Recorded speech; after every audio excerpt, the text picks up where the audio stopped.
പാലക്കാട് പുതുപ്പള്ളി തെരുവ് സ്വദേശിക്ക് ലഭിച്ച water authority ബില്ലിൽ ഗുരുതര പിഴവ്. കഴിഞ്ഞ മാസം 200 രൂപ ബില്ലടച്ച യാസിറിന് ഇത്തവണ 54 ലക്ഷം രൂപയുടെ വാട്ടർ ബില്ലാണ് കിട്ടിയത്. പിഴവ് ചൂണ്ടിക്കാണിച്ചപ്പോൾ വാട്ടർ അതോറിറ്റി തിരുത്തി നൽകി. 24 എക്സ്ക്ലൂസീവായി വാർത്ത നൽകുകയാണ്. ആദ്യം പ്രതികരണത്തിലേക്ക്. അത് സ്റ്റോക്കായി. ഞങ്ങൾ ബില്ല് കെട്ടാൻ നോക്കിയപ്പോഴാണ് ഇങ്ങനെ ഓൺലൈനിൽ കണ്ടത്. അപ്പോൾ ഇന്ന് വാട്ടർ അതോറിറ്റി പോയി നോക്കിയപ്പോൾ അവർ മറ്റേ മെഷീനിൽ എന്തോ ഒരു കംപ്ലയിൻറ്റ് വന്നതാണ്. അപ്പോൾ അതിനുശേഷം അത് വേവർ ചെയ്തിട്ട് 400 ചില രൂപ ആക്കി തന്നിട്ടുണ്ട്. അപ്പോൾ ഞാൻ വാട്ടർ അതോറിറ്റി സൈറ്റിൽ പോയിട്ട് ബില്ല് ഡൗൺലോഡ് ചെയ്ത് അപ്പോഴാണ് ഈ 54 ലക്ഷത്തിൻ്റെ കാണിച്ചത്. ഈ ബില്ല് റീഡിങ് എടുക്കാൻ ആൾക്ക് ഇത് തരാൻ മടിച്ചിട്ട് ഓടിയതാണെന്ന് പറഞ്ഞു. അത് 54 ലക്ഷം രൂപ ബില്ല് തന്നാൽ നമ്മൾ പ്രതികരിക്കണം എങ്ങനെയാണെന്നുള്ള അറിയില്ലല്ലോ. അതുകാരം ബില്ല് തരാണ്ട് പോയതാണെന്ന് പറഞ്ഞു. അതിനുശേഷം പിന്നെ അത് പഴയ ബില്ല് തന്നെ കറക്റ്റാക്കി തന്നു. ശ്രീകുമാരൻ പാലക്കാട് നിന്ന് ചെയ്തിട്ടുണ്ട് കൂടുതൽ വിവരങ്ങളുമായി. ശ്രീത്ത്, ഞെട്ടിക്കുന്ന ബില്ലാണ്. അതിലെ ഞെട്ടൽ അദ്ദേഹത്തിന്റെ പ്രതികരണത്തിലൊക്കെ ഉണ്ടായിരുന്നു. 54 ലക്ഷം രൂപ വാട്ടർ ബില്ല്. ഇത് എന്താണ്? സാങ്കേതിക പിഴവാണോ? ഒരു സർക്കാർ വകുപ്പാണ്, ഒപ്പം തന്നെ ബില്ലിംഗ് സംവിധാനവും സർക്കാർ ബില്ലിംഗ് സംവിധാനമാണ്. അതിലാണ് ഇങ്ങനെ ഒരു പിഴവുണ്ടായത്.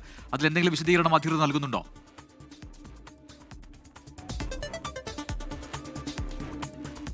നമുക്ക് ലഭിച്ചിട്ടുണ്ട് പ്രജിൻ. ആ പകർപ്പിൽ വളരെ വ്യക്തമായി തന്നെ 1 ലക്ഷത്തിലധികം ലിറ്റർ വെള്ളം ഉപയോഗിച്ചു എന്ന തരത്തിലൊക്കെയാണ് ഈ എഴുതി വെച്ചിരിക്കുന്നത്. ഇത് കണ്ടപ്പോൾ തന്നെ ആകെ മൊത്തത്തിലൊരു കൺഫ്യൂഷൻ തോന്നിയത് കൊണ്ടാണ്. ഈ ബില്ല് എന്തായാലും കണ്ടില്ല, അത് മൊബൈലിൽ ആപ്ലിക്കേഷൻ മുഖാന്തരം നോക്കുകയാണ് ചെയ്തത്. അപ്പോൾ ഒരു കൺഫ്യൂഷൻ തോന്നി.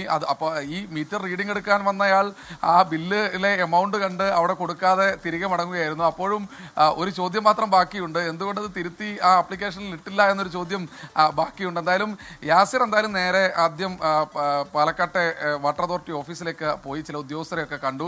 ഉദ്യോഗസ്ഥർ വന്നപ്പോൾ തന്നെ കാര്യം കാണിച്ചപ്പോൾ തന്നെ ഉദ്യോഗസ്ഥർക്ക് കാര്യം പിടികിട്ടി. അവർ ഈ യാസിറിനെ അവിടെ പിടിച്ചിരുത്തി കാര്യങ്ങളെല്ലാം വളരെ രമ്യമായി തന്നെ പറഞ്ഞ് പരിഹരിച്ചിട്ടുണ്ട്. പഴയ ബില്ല് 200 രൂപ 213 രൂപയോ മറ്റോ ആണ് പഴയ ബില്ല്. അത് ആ സ്ഥാനത്താണ് ഏതാണ്ടോ 5 ലക്ഷം രൂപയുടെ 54 ലക്ഷം രൂപയുടെ ബില്ല് കണ്ടത്. എന്തായാലും ഇപ്പോൾ പഴയ ഏതാണ്ട് 200 ചില്ലുവാനം രൂപയുടെ ബില്ല് മാത്രം അടച്ചാൽ മതി എന്ന് പറഞ്ഞ് അത് ക്ലിയർ ചെയ്ത് പറഞ്ഞു വിട്ടിട്ടുണ്ട്. പക്ഷേ ഇതൊരു ഗുരുതരമായ പിഴവാണ്. സ്കാനിങ്ങിൽ വന്ന പിഴവാണെന്നാണ് പറയുന്നത്. കഴിഞ്ഞ മാസം വരെ റീഡിംഗ് എടുത്ത് പോയി അത് എഴുതി നൽകുകയായിരുന്നു പതിവ്. പക്ഷേ ഇത്തവണ അങ്ങനെയല്ല. അത് സ്കാൻ ചെയ്ത് ആ സ്കാനിങ്ങിൽ വരുന്ന എന്തായാലും ആ പിഴവുകൾ തന്നെ തിരുത്തിട്ട്, അല്ലെങ്കിൽ ഇത് ഈ പറയുന്നത് പോലെ കസ്റ്റമേഴ്സിന്, ഉപഭോക്താക്കൾക്ക് ഈ രീതിയിലുള്ള ഷോക്ക് ഇനിയും വാട്ടർ അതോറിറ്റിയിൽ ഉണ്ടാകുമെന്നാണ് നമുക്ക് പറയാനുള്ളത്.